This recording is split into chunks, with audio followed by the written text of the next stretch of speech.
Hi, let's learn how to activate Shop Now button on Facebook page. Log in your Facebook account. Click the right drop-down arrow.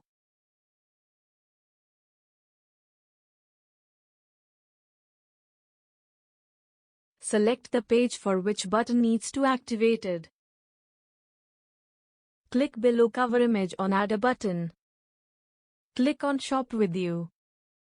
Select Shop Now option. Click Next. Now click on Website link and give the website.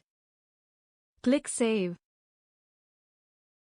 Click on Finish.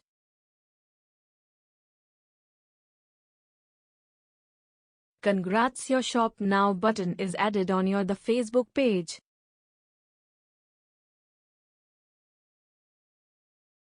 Download our app and learn.